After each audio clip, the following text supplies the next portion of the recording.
Naalala ko nung bata pa kami, ang bahay namin, yung sa baba, balde-balding tubig ang binubuhos namin doon. Tapos sinasabon. Tapos yung, anuhin yun ng walis palabas ng pinto. Bago yon yung mga upuan, ilalagay mo muna sa itataubo mo na ng ganyan, yung mga, itatabi mo na lahat ng mga gamit, ganun. Tapos babaldiyuhan mo siya. Tapos nang patutuyuin sa kamay, babalik yung mga gamit. Sa taas naman, Bobby? sa taas naman,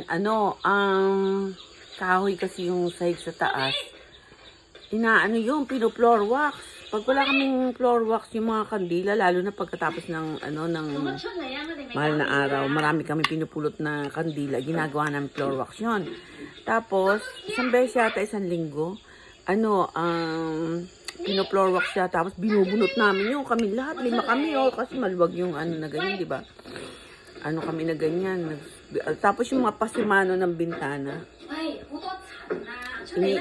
iniisis namin yun. Natatandaan ko gano'n. Siyempre kasi bata lang ako noon. Kunyari naglilinis ako pero pampagululong yata ako kasi lalagi ako nasisigawan. Yun. Gano'n kami maglinis ng bahay noon. Kayo? Paano?